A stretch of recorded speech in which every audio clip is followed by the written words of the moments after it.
CID লাগাতো, মোহাম্মদকে দেখায় দেয় কে কে, ওদেরকে আগে ধরো। ভাই ভাই কথা না বলি, ওদেরকে আগে একটু দেখায়, ওদের আগে বিচার কর। আমাদের বাংলাদেশেও কিন্তু এরকম একটা সময় ছিল, সাইদি সাহেবের নাম নেয় কে কে দেখতো, কোন বক্তা সাইদির নাম নেয়, এই বক্তা কোনো রাজনীতি করে না, খালি আল্লামা দেলোয়ার হোসেন সাইদি রহমতুল্লাহর জন্য দোয়া করছে, তাই ওর বিরুদ্ধে মামলা হয়ে গেছে। দেখতো মামুনুল হকের নাম কে কেনে, ফজলুল করিমের নাম কে কেনে, ইসলামী আন্দোলনের কথা কে বলে, আল্লাহর জমিনে আল্লাহর আইন চাই এই কথাটা কে বলে, দেখতো এই বক্তা এরাই জঙ্গি কাকা, জঙ্গি জঙ্গি ভাব আর এটা বাংলাদেশে খাবে না।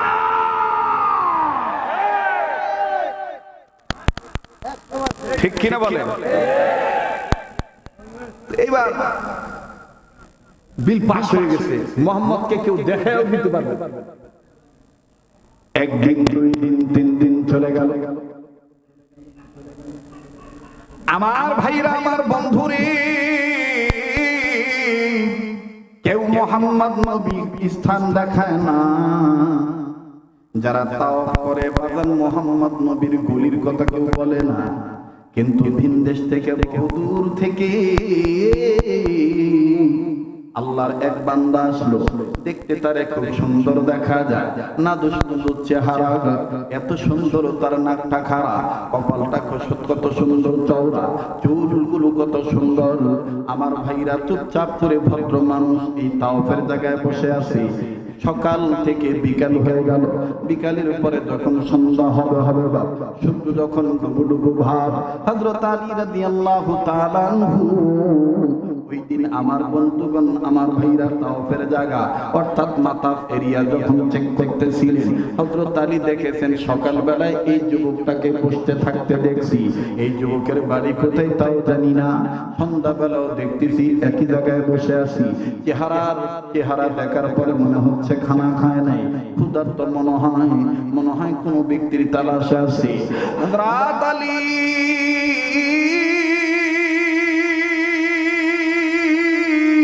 আস্তে করে লোকটার কাছে যাইয়া ডাক দিয়ে বলে, ভাই তোমাকে সকালেও দেখছি এক জায়গায় বসা, বিকাল বেলাও দেখলাম এক জায়গায় বসা, আবার সন্ধ্যা গনিয়ে আসতেছি এখানেও দেখতেছি একই জায়গায় বসা, ভাইজান তুমি মনে হয় কোনো কিছু খাও নাই? বলে না, আমি ঠিকই ধরেছেন, আমি ক্ষুধার্ত, আমি খাইনি। হযরত আলী ডাক দিয়ে বলে, মনে যদি কিছু না নেন আমার দাওয়াত গ্রহণ করেন, আমার বাড়ির মেহমান হইয়া যান। ছেলেটা ডাক দিয়ে বলল, যুবক ডাক দিয়ে বলল, কোনো সমস্যা নাই, আমি আপনার বাড়ির মেহমান হয়ে গেলাম। এবার বাড়িতে নিয়ে যাওয়ার পরে দস্তরখানা যখন বিছায় দেওয়া হলো, খাবার পরিবেশন করা হলো, খানা খাওয়া যখন শেষ হয়ে গেল, হযরত আলী ডাক দিয়ে বলতেছেন, যান আপন জায়গায় চলে যান, আমার মাকসাদ ছিল আপনাকে খাওয়ানো, আপনার মেহমানদারি করানো, যান এখন আপনি যেতে পারেন। এবার আমার বন্ধুগণ যুবক চলে গেলেন। ওই রাত্রে যখন আমার বাইরা শেষ হয়ে গেল, হযরত আলী রাদিয়াল্লাহু তাআলা আনহু পরের দিন আবার সন্ধ্যাবেলায় ওই একই জায়গায় যখন হযরত আলী নজর দিলেন, নজর করে দেখতেছেন ওই ভালো ওই যুবক ওই জায়গায় বসে আছেন। হযরত আলী বলে, ব্যাপার কি? গতকালকেও যেখানে বসা ছিল আজকেও দেখতেছি ওখানে বসা আছে, যাই তো দেখি ব্যাপার কি, ঘটনা কি। কাছে যায় আবার ডাক দিয়ে বলে, ভাইয়া গতকালকে খানা খেয়েছিলেন, এরপরে কি আর কোনো খানা খাদ্য আপনার পেটে গিয়েছে? আপনি কি কোনো আহার করতে পেরেছিলেন নাকি না খেয়ে আছেন, ক্ষুধার্ত অবস্থায় আছে? বলে, হ্যাঁ আমি ক্ষুধার্ত অবস্থায় আছি, আপনি খাওয়াইছেন এরপরে আর কোনো খানা খাদ্য পাইনি। বলে, তাইলে আপনি আজকে আমার বাড়ির মেহমান হয়ে যান, আজকে আমার বাড়ির দাওয়াত গ্রহণ করেন। এবার বাজান রে, এই যুবক ডাক দিয়ে বলতেছেন, ও বাড়িওয়ালা, ও দাওয়াত দেনওয়ালা, আমি আপনার পরিচয়টা জানতে চাই, আপনার নাম কি আপনি বলেন না? হযরত আলী ডাক দিয়ে বললেন, আমার নাম আলী। যুবক ডাক দিয়ে বলে, কোন আলী? তুমি কি সেই আলী? তুমি কি ফাতেমার স্বামী? তুমি কি রাসূলুল্লাহর মেয়ের জামাই? হযরত আলী বলে, মুখ দিয়ে কয় না, আতঙ্ক। মানে এখন কথা বলা দেখলেও ঝামেলা। মুসলমান ভাইরা আমার বন্ধু খুব খেয়াল করবেন। হযরত আলী বলে, হ্যাঁ আমি সেই হযরত আলী। কষ্ট হচ্ছে না কেন? দোয়া করে দেবো? হ্যাঁ চলবে, তাহলে জাগনা হওয়া লাগবে ভাই। আজকের মাহফিল আপনারা বলবেন চলবে চলবে, আজকের মাহফিল না বাবা, আওয়াজ নাই। আজকের মাহফিল কতক্ষণ চলবে?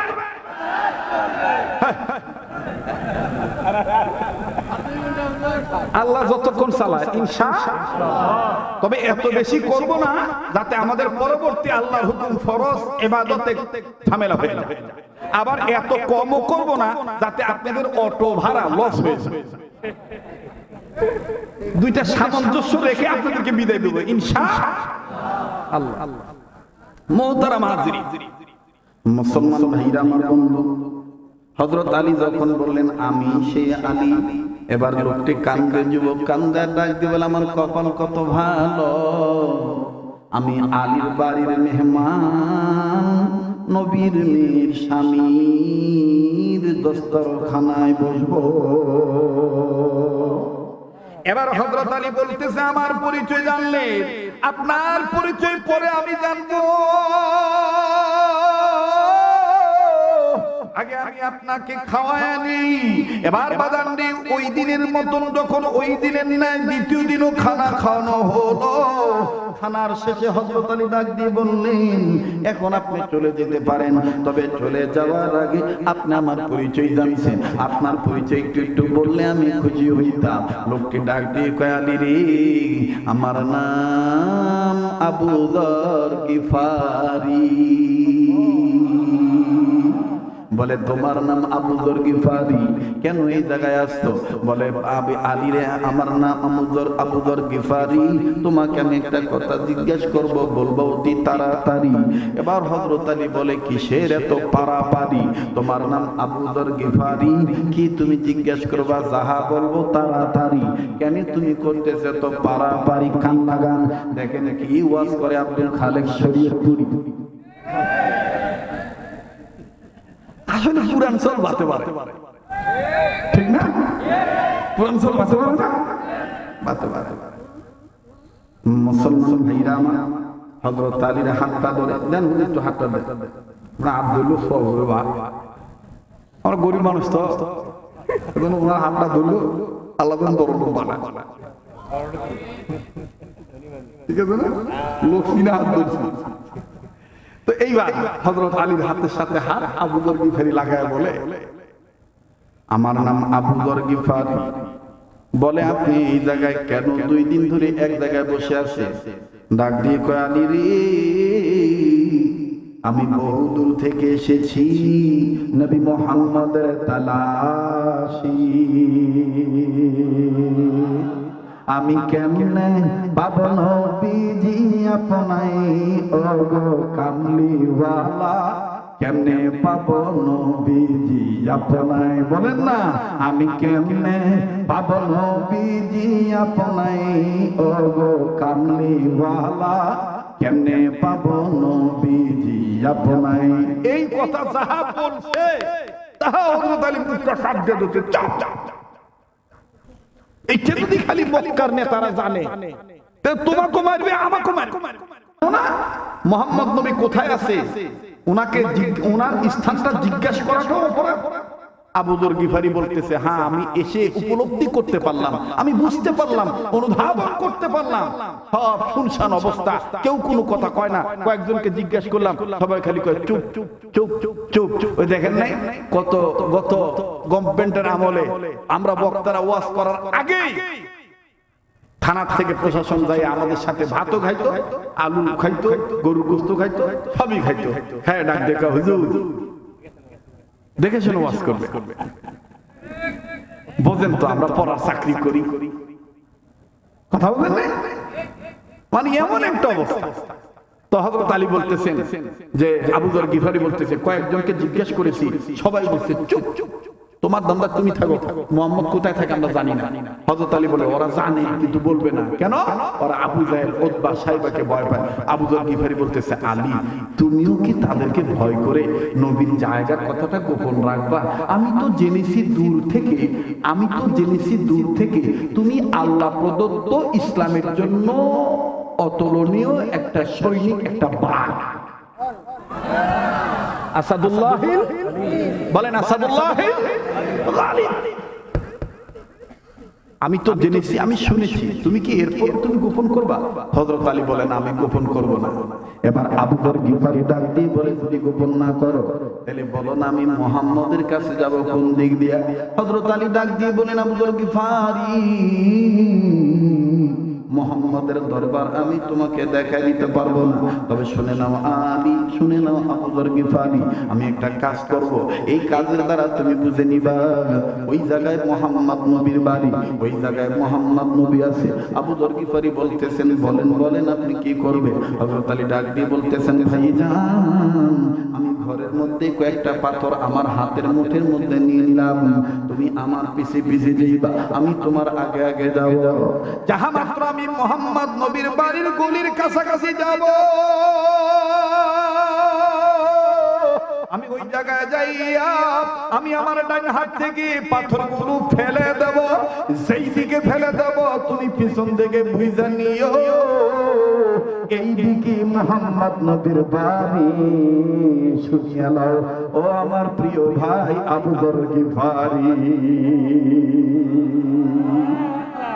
হযরত আলী ডাক দিয়ে বলার পরে আবু যর গিফারি ডাক দিয়ে বলতেছেন আলী তোমার হিকমতে বিদ্যা বুদ্ধি শোনার দ্বারা বোঝা যাচ্ছে আসলে তুমি আল্লাহ প্রদত্ত ইসলামের জন্য একজন জিন্দা সৈনিক, একজন বাঘ। তবে এখনকার আলোচনা বুদ্ধিমত্তার পরিচয় জেনে বুঝতে পারলাম তুমি শুধু ইসলামের জন্য বাঘ নয়, তুমি ইসলাম রক্ষা করার জন্য আল্লাহর পক্ষ থেকে একজন জ্ঞানী মানুষ, আলেম মানুষ। কারণ আলেম না হলে তো এই বুদ্ধিটা আসতো না। কথা কয় না, আলেম না হলে বুদ্ধি আসতো। কথা কয় না, আলেম না হলে এই বুদ্ধি আসতো না। আমি ছোটবেলায় একবার নাটোর সিংড়া ইটালি গ্রাম, ওখানে আমরা 4 জন বক্তা, এর মধ্যে মুফতি সৈয়দ নজরুল ইসলাম একজন ছিলেন, তারপরে আমাদের এই মিয়া ভাইও ছিলেন, তারপরে রুহুল আমিন জিহাদি নাটোর নামে, নাটোরের একটা যুক্তিবাদী না, রুহুল আমিন জিহাদি একটা আছে আমাদের ভাই, উনিও ছিলেন, আর আমি ছিলাম। তো ইটালি গ্রামে বয়ান শেষ হয়ে বললো না যে একসাথে শুয়েছিলাম, তো অবস্থায় আমি তখন বলতেছিলাম মিয়া ভাই আচ্ছা বক্তা হমু কেমন করে বড় বক্তা? তখন এই বুদ্ধিটা আমাকে কেউ দেয় না, একমাত্র এই কাহালুর সন্তান আমাকে দিয়েছিল, আজকে আমি প্রকাশ করতেছি। সে আমাকে বলেছিল ভাই, ছোট ভাই তোমার ওয়াজ আমি শুনলাম, শুনে আমি বুঝতে পারলাম তোমার একটা টান আছে, এটা কলিজাত লাগে, তোমার একটা টান আছে, এটা কলিজাত লাগে, এই টানটা তুমি ঠিক রাখি। তাহলে তুমি যে শরীয়তপুরি, এটা বাংলাদেশের মানুষ আলাদাভাবে তোমাকে চিনবে। এখন আপনারা বলেন তো দেখি বুদ্ধিটা কাজে লাগছে কি লাগে না? বলেন লাগছে কি লাগে না? এই জন্যই মুরব্বীরা বলে পোড়ার বুদ্ধি গলা আর বুড়ার বুদ্ধি তলা। সোরার বুদ্ধি কুড়িবা গলা আর বুড়ার বুদ্ধি তলা। মুরব্বীদের একটা অভিজ্ঞতা আলাদা, ঠিক না? মাশাআল্লাহ, আমাদের মুফতি মাওলানা বজলুল হোসেন সাহেব, উনি তো একাধিকবার মরহুম মাওলানা দেলোয়ার হোসেন সাইদি রহমাতুল্লাহ আলাইহি এক প্যান্ডেলে বয়ান করছেন, আর আমার জীবদ্দশা আমি 2 বার করছি। একবার হলো বিরামপুর ডিগ্রি কলেজ মাঠ দিনাজপুর, আর একবার হলো দিনাজপুরের আরেকটা থানা হাকিমপুর হিলি বর্ডারের কাছাকাছি। এই 2টা জায়গায় আমি বয়ান করেছিলাম। সেদিন আমি যে ঘরের হই, আমার পোশাক যেটাই হোক, আমার টুপি যেটাই হোক, সেদিন ওই কোরআনের পাখিটি আমাকে বলেছিল পিঠে থাপড়া দিয়ে যে আগামী প্রজন্মের তোমরা এই তরুণ আলেমরা বাংলার মুসলমানদের জন্য বাঘের ভূমিকা হয়ে কাজ করবে। সেই দোয়াটা কি বিফলে গেছে? বলেন দোয়াটা বিফলে গেছে? আপনাদের পায়ে হাত দিয়ে বলবো দলাদলি করবেন না। কার টুপি কেমন, কার জুব্বা কেমন, এগুলো দেখবেন না, কাঁধে কাঁধ মিলিয়ে অনৈক্য দূর করে ঐক্যের প্ল্যাটফর্মে আসেন। খোদার কসম, রামবাম চ্যাটার্জি মুখার্জির দুঃসাহস হবে না, কোন সাহস হবে না আমাদের উলামায়ে কেরামদের দিকে আঙ্গুল উঁচু করে কথা বলা। এখনো যারা কাদা সুরাসুরি করবে, এখনো যারা ডিভাইডেড করবে, বুঝে নেবেন এরাই মির্জাফর। বিগত বছরগুলোতে যারা এক হইতে দেয় নাই, এরাই এখন সুকৌশলে আমাদের ঐক্যবদ্ধ প্ল্যাটফর্ম পছন্দ করে না। কষ্ট হচ্ছে নাকি আপনাদের? হযরত আবু যর গিফারি রাদিয়াল্লাহু তাআলা আনহু বলতেছেন, হযরত আপনার এই বুদ্ধিমত্তার পরিচয় আমাকে বলে দিয়েছে, আপনি শুধু আসাদুল্লাহিল গালিব না, আপনি একজন আলেম, আপনি একজন জ্ঞানী মানুষ। মুসলমান ভাইরা, আমার বন্ধু, ইতিমধ্যেই আবু জাহেল আবার মাইক বের করে দিয়েছে। ভাইয়া চলে যাস না ভাই, দুই একজন ওঠাউঠি করতেছো দেখতেছি সবাই, না আপনারা আবার মন খারাপ করেন না। আমি জোর করে বলবো, পায়ে হাত দিয়ে বলবো বসে থাকো, এই পাগলের সাথে দোয়া কইরা যাইও। এই পাগলের সাথে দোয়া করলে তুমি ঠকবা না, এই চেহারাটার দিকে তাকাইলে তুমি ঠকবা না। মুসলমান ভাইরা, আমার বন্ধু, আল্লাহর কসম করে বলি, এবার যখন হজের মৌসুমে আরাফাত ময়দানের সাথী হয়ে গিয়েছিলাম, হাজীদের সাথী হয়েছি, এরপরে আবার যখন হজের পরে আবার যখন লম্বা প্রায় 1.5 মাসের সফর ছিল আরব আমিরাতে, ওই সময় বাজান আবার উমরার সুযোগ হয়েছে। আল্লাহর কসম করে বলি বাজান, কাবা ধরার সুযোগ আল্লাহ করে দিয়েছে। এক কর্নারে যাইয়া কাবা ধরে আপনাদের জন্য চোখের পানি ছেড়ে কেঁদেছি, আর আল্লাহকে বলেছি, আল্লাহ দেশ বিদেশে গ্রামগঞ্জে শহর বন্দরে ছোট বড় মাহফিলে মসজিদ মাদ্রাসাতে যেখানে যে ময়দানে তোমার এই গোলামের নাম শুনে তোমার বান্দা বান্দিরা হাজির হবে, ও আল্লাহ তোমার এই গোলামের চেহারার দিকে যারা তাকাবে, তারা যখন মাহফিল শেষে আমার সাথে দোয়ায় হাত তুলবে, আল্লাহ তোমার ভান্ডারে কোনো কিছুর অভাব নাই।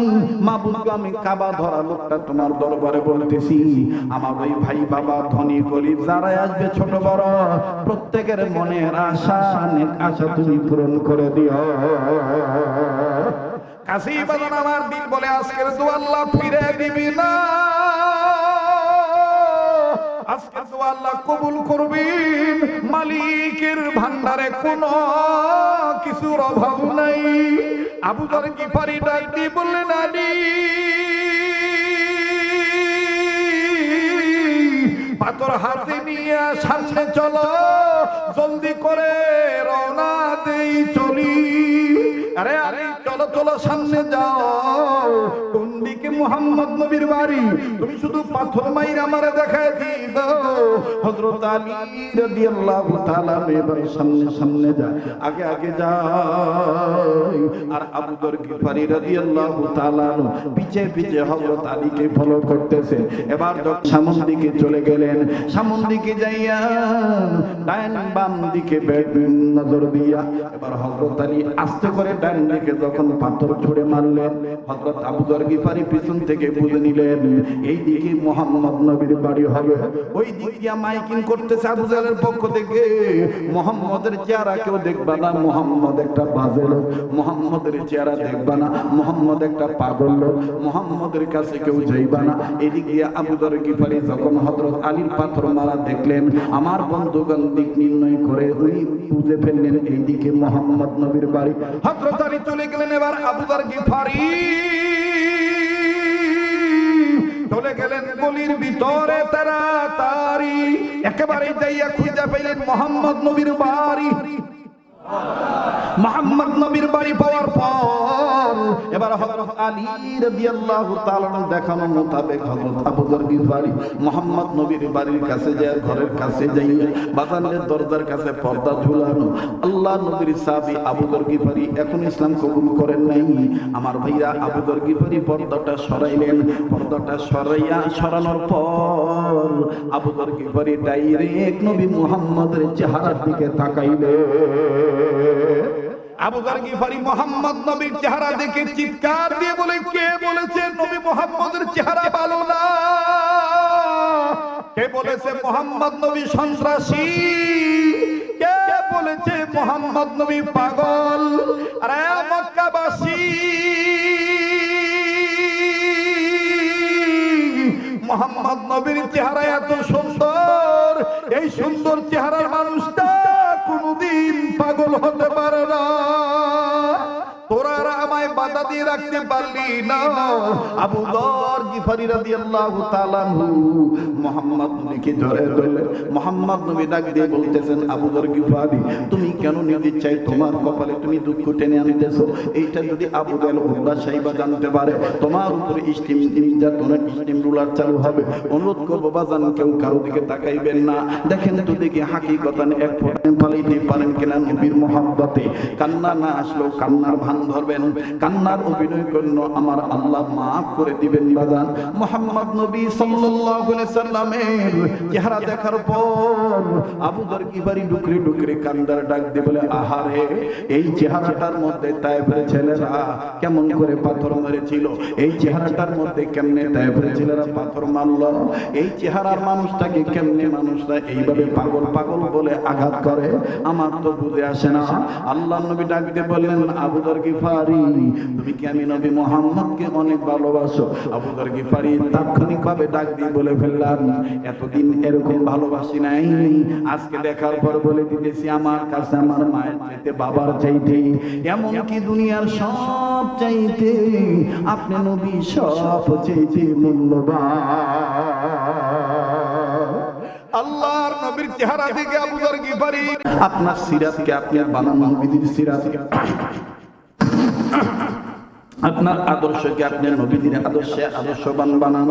আপনি আপনার চরিত্রকে মুহাম্মদ সাল্লাল্লাহু আলাইহি সাল্লামের চরিত্র দিয়ে গঠন করেন। আপনার রাজনীতি বিশ্ব নেতার রাজনীতি দিয়ে করেন। আমাদের বড় ভাই মাওলানা মুফতি ফজলুর রশিদ সাহেব, উনি আমাকে আপনাকে যে মেসেজটা দিয়ে গেলেন, ওনার কথার সাথে আমি মিল করি, কিন্তু কথাটা এক করে আপনার কাছে দাওয়াতটা পৌঁছে দিচ্ছি। আরে ভাই, আরে বাবাজি, নবী মুহাম্মদ সাল্লাল্লাহু আলাইহি সাল্লামকে আপনি আদর্শ নেতা মানেন।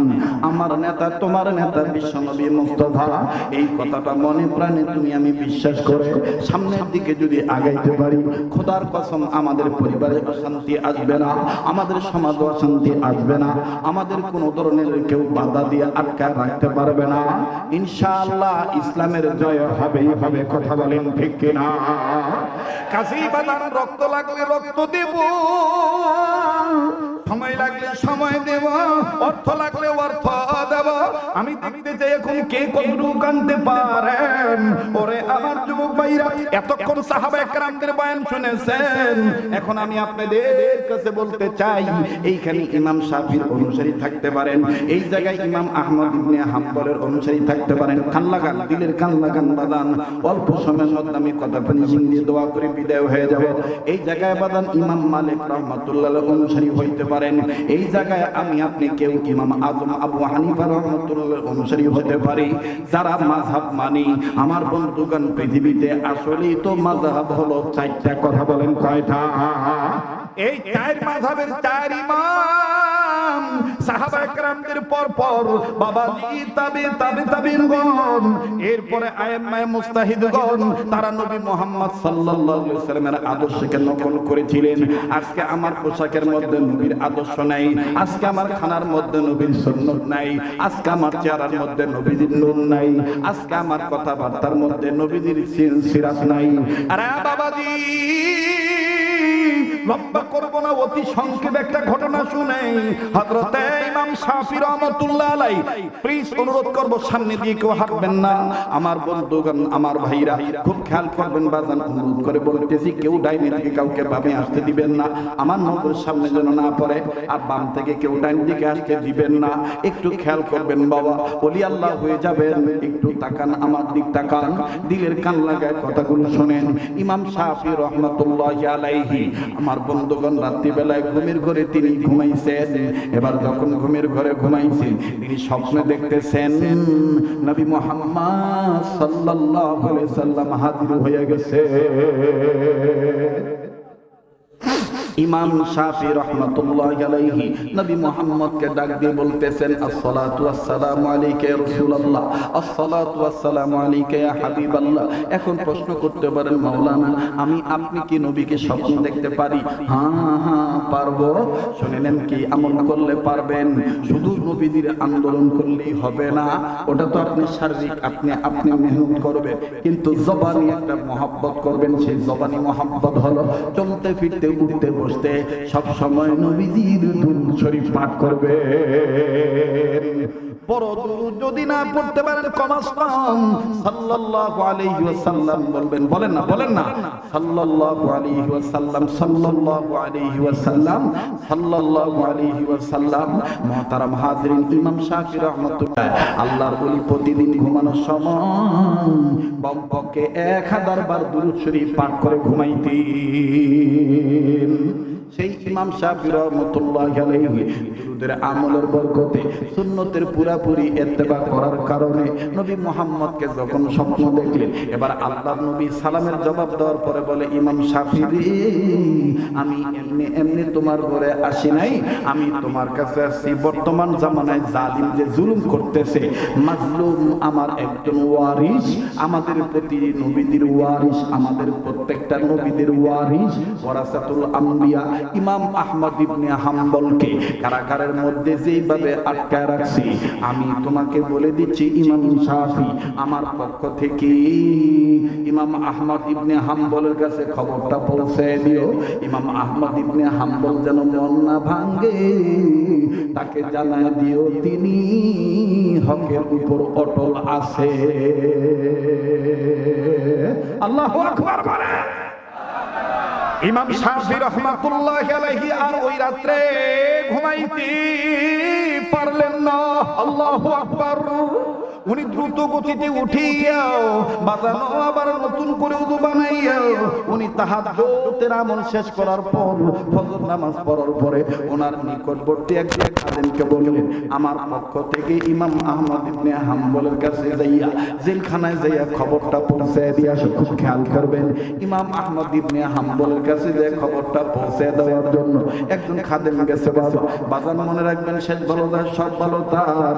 বলছেন নবী সরওয়ার, এখন আপনি যে হয়তোবা ঘুমাইবেন, কিন্তু মনে রাখবেন কার দোয়া কখন কবুল হবে এটা আল্লাহ পাক ভালো জানে, আমার আল্লাহ ছাড়া কেউ জানে না। এরে বাবাজি, কাহাবুর বাইরা, বগুড়ার বাবারা, আপনারা প্রত্যন্ত অঞ্চলের মানুষ, ও বিক্রেতার ইউনিয়নের বাপ ভাইরা, আপনারা তো জানেন ফসল কাটার পরে যদি আমি ঘরে না নিতে পারি, এর চাইতে বড় বেদনা আর কিছুই হতে পারে না। কথা বলেন ঠিক না বেঠিক? সন্ধ্যার পর থেকে গভীর রজনী পর্যন্ত বসে থাকলেন আর আমি মুসাফিরের সাথে দোয়া করে গেলেন না, দোয়াটা কবুল করাইতে পারলেন না। এর চাইতে পোড়া কপাইল্লা হতভাগা আমি আর আপনি ছাড়া কেউ হতে পারি না। একটু নিজের বুঝান, কেন করো ছোটাছুটি? আমি তো আল্লাহকে পাওয়ার জন্য আছি, আমি তো নবীর আদর্শ বোঝার জন্য আছি। আরে বাবাজি, ইমাম শাফি রাহমাতুল্লাহি আলাইহির পক্ষ থেকে একজন খাদেম দাইয়া ইমাম আহমদ ইবনে হাম্বলের কাছে যাইয়া সালাম দিয়ে ডাক দিয়ে বললেন, হযরত জি, আমাদের আপনার কাছে আমাদের পক্ষ থেকে, আমাদের মাধ্যমে ইমাম শাফির পক্ষ থেকে আপনার কাছে একটা খবর বলার জন্য আসছি। বলে কি খবর? বলে খবরটা হলো, গত রাত্রে ইমাম শাফি নবী মুহাম্মদকে স্বপ্ন দেখছেন। নবীজি বলেছেন আপনি ইমাম আহমদ ইবনে হাম্বল ইসলামী আন্দোলনের সক্রিয় কর্মী, আপনি হকের পক্ষে আছেন। যুগে যুগে ইতিহাসে লেখা দেখা যায়, আল্লাহর পথে যারা কথা বলে যায়। যুগে যুগে ইতিহাসে লেখা দেখা যায়, আল্লাহর পথে যারা জীবন দিয়ে যায়। বিনা পরীক্ষাতে পাস নাই হয়, বলেন বিনা পরীক্ষাতে পাস। ওনাদের ভোটাভুটি, ওনাদের নির্বাচন, ওনাদের শিক্ষা ব্যবস্থা, রিজগাহ, ওনাদের খানকা, ওনাদের দাওয়াত ও তাবলীগ, ওনাদের সব কিছুর মধ্যে ছিল নবীদের আদর্শ। কথা বলেন ঠিক কিনা? আল্লাহ পাক সেই কথাটাই বলেছেন, পৃথিবীর মানুষ, তোমরা যারা মানুষ রূপে জন্ম নিয়েছো, আমি আল্লাহ পাক তোমাদের উদ্দেশ্য করে বলে দিলাম, আমি রব আমার পক্ষ থেকে দুইটা জিনিস পাঠাইলাম। ইয়া আইয়ুহান নাস কাদ জাআকুম বুরহানুম মির রাব্বিকুম ওয়া আনজালনা ইলাইকুম নূরাম মুবিনা।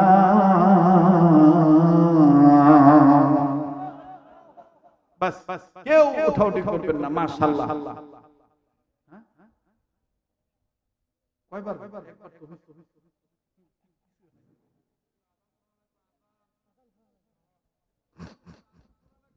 মুহতারাম হাজিরিন, আমার সাথে দোয়া করে যাবেন। কারা কারা একটু হাত তুলে দেখেন, এদিকে পাগলটার সাথে মুনাজাত করবে, আল্লাহ কবুল করবেন। জোরে বলেন আমিন। হাত নামা। আমার ভাইরা, আমার বন্ধু, আমি আপনাদের কাছে ছোট্ট একটা আবদার বলেন।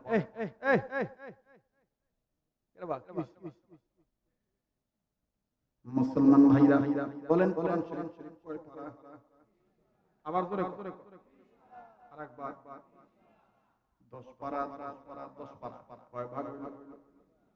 2 ভাগ। সরাসরি কাছে জমা দিন। মাত্র 1 ভাগের একটা আবদার করব।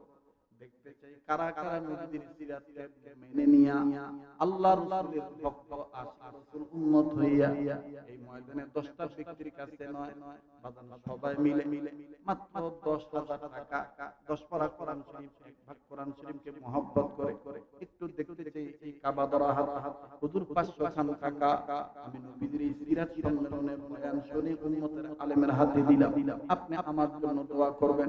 কত ভাইয়ের চাকরির ব্যবস্থা হয় না, কত ভাইয়ের ব্যবসা বাণিজ্যে বরকত হয় না, কত ভাইয়ের কঠিন রূপ দূর হয় না। বাবাজি, কার দোয়া কখন কবুল হবে এটা আল্লাহ পাক ভালো জানেন। 10,000 টাকা আমি দেখতে চাই। মাশাআল্লাহ। কি নাম? মাশাআল্লাহ জাহাঙ্গীর আলম উসমানী। 500 খান টাকা নগদ। আল্লাহ দানের খবর নবীনে পৌঁছে দেন, জানে মালে বরকত দিয়ে দেন। আল্লাহ আপনার আরেকজন গোলাম মাশাআল্লাহ 200 খান টাকা আল্লাহ আপনি কবুল করেন। মুসলমান ভাইরা আমার, আর 9,300 খান টাকা আমি আপনাদের কাছে চাই। কোরআন শরীফের মহব্বত অন্তরে নিয়ে নবীর সিরাতকে ভালোবাসি দেখতে চাই। বাজান 300 মাস। কি নাম? আমিনুল ভাই আমার 500 খান টাকা নগদ আল্লাহ আপনি কবুল করেন, জানে মালে বরকত দিয়ে দেন। বাজান না পারলে না দিবেন, কিন্তু চলে যাবেন না বাবা। এই পাগলের হাতে টাকা দিলে আপনি ঠকবেন না। একটা নিয়ত করে সিরাত সম্মেলনে উম্মতের আলেমদের পক্ষে আপনি থাকবেন, ইসলামী আন্দোলন কর্মী হয়ে থাকবেন। রব কবুল করবেন ইনশাআল্লাহ। বাবাজি, আর মাত্র আমার বন্ধুগণ 9,000, আমার ভাইরা, আমার বাবাদিরা 8,800 খান টাকা দরকার। আল্লাহ পাক কবুল করবেন ইনশাআল্লাহ। একটা কোরআন শরীফের হাদিয়া নগদ 300 খান টাকা, 200 খান টাকা হুজুর আমি আপনার হাতে দিলাম। 10 লরি একের বোঝা, কত টাকা পয়সা কোথাকার নষ্ট হয়ে যায়। যুবক ভাই, যদি তোমার কাছে থাকে তাইলে তুমি দিবা, না থাকলে না দিবা, কিন্তু টাকা চাইছি দেখে যে তুমি চলে যাইবা, এটা